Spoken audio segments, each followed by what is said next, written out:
നിനക്കറിയുമോ, ഉച്ചയ്ക്ക് മുമ്പ് നിങ്ങൾ 3 ക്ഷേത്രങ്ങളും സന്ദർശിച്ചാൽ കൈലാസ ദർശനത്തിന്റെ പുണ്യം ലഭിക്കുമെന്ന് വിശ്വസിക്കപ്പെടുന്നു. ശിവന്റെ ആകാശവാസസ്ഥലത്തെ ദർശനം.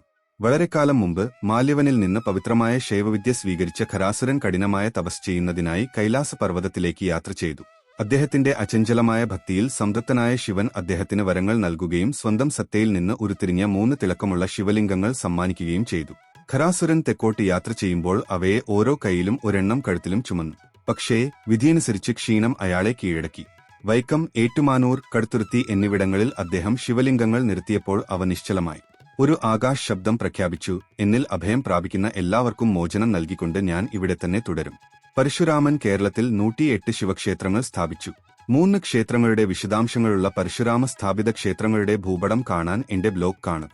വൈക്കത്തപ്പന്റെ വാസസ്ഥലം എന്നറിയപ്പെടുന്ന എറണാകുളത്ത് നിന്ന് 32 കിലോമീറ്റർ അകലെയുള്ള വൈക്കത്താണ് ഞങ്ങളുടെ ആദ്യ സ്റ്റോപ്പ്. ശ്രീകോവിലിനുള്ളിൽ ശിവനെ ആരാധിക്കുന്നു. രാവിലെ ദക്ഷിണാമൂർത്തി, ഉച്ചയ്ക്ക് കിരാതമൂർത്തി, വൈകുന്നേരം ശക്തി പഞ്ചാക്ഷരി. മുകളിൽ നോക്കുക, മണ്ഡപത്തിന്റെ മേൽക്കൂരയിൽ അതിമനോഹരമായ രാമായണ കൊത്തുപണികൾ കാണാം. ക്ഷേത്രത്തിലെ ഒരു വാതിലിന്റെ കഥ പരിശോധിക്കുക. എല്ലാ സമുദായങ്ങൾക്കും ക്ഷേത്രപ്രവേശനം തുറന്നുകൊടുത്ത വൈക്കം സത്യാഗ്രഹത്തിന്റെ കളിത്തൊട്ടിൽ കൂടിയായിരുന്നു വൈക്കം, കേരളത്തിന്റെ ആത്മീയ ചരിത്രത്തിലെ നിർണായക നിമിഷം. അടുത്തതായി ഞങ്ങൾ 10 കിലോമീറ്റർ അകലെയുള്ള ഏറ്റുമാനൂരിലേക്ക് പോകുന്നു. ഇവിടെ ശിവനെ എട്ടുമാനൂരപ്പൻ എന്ന പേരിലാണ് ആരാധിക്കുന്നത്.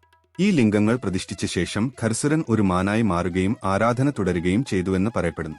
ഭഗവാൻ മാനിനെ തന്റെ കൈകളിൽ ഉയർത്തി. അതിനാൽ ഈ സ്ഥലത്തെ ഉത്രദേനപുരം അല്ലെങ്കിൽ ഏറ്റുമാനൂർ എന്ന് വിളിച്ചു. മാനിനെ ഉയർത്തിപ്പിടിച്ച സ്ഥലം. ഇന്ത്യയിലെ ഏറ്റവും മികച്ച ക്ഷേത്ര ചുവർച്ചിത്രങ്ങളിലൊന്നായ ശിവന്റെ കോസ്മിക് നൃത്തമായ പ്രദോഷ നൃത്യത്തിന്റെ അതിമനോഹരമായ ചുവർച്ചിത്രം കാണാതെ പോകരുത്.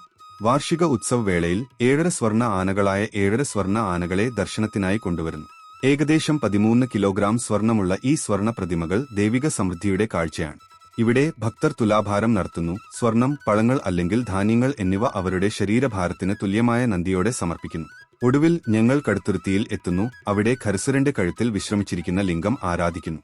അതിനുള്ളിൽ വെറും 3 ഇഞ്ച് ഉയരമുള്ള ചെറുതും ശക്തവുമായ ഒരു ശിവലിംഗം നിങ്ങൾക്ക് കാണാം. അതിന്റെ ആത്മീയ പ്രഭാവം തലമുറകളായി ഉയർന്നു നിൽക്കുന്നു. പരശുരാമനാൽ പരാജയപ്പെടുത്തിയ 1000 കൈകളുള്ള രാജാവായ കർത്തവീര്യ അർജുനന്റെ കഥകൾ ചിത്രീകരിക്കുന്ന സങ്കീർണമായ കൊത്തുപണികൾ മണ്ഡപത്തിലുണ്ട്. നൂറ്റാണ്ടുകൾക്ക് മുമ്പ് ക്ഷേത്രത്തിൽ ഒരു തീ പടർന്നു. വിഗ്രഹത്തെ രക്ഷിക്കാനായി ആ വിഗ്രഹത്തെ ചേർത്തുപിടിച്ച മുഖ്യപുരോഹിതൻ ഭക്തിയിൽ നശിച്ചു. അദ്ദേഹത്തിന്റെ പ്രതിമ ഇപ്പോൾ ക്ഷേത്രത്തിൽ നിൽക്കുന്നു, ആത്യന്തിക കീഴടങ്ങലിന്റെ പ്രതീകം. ഹർ ഹർ മഹാദേവ്.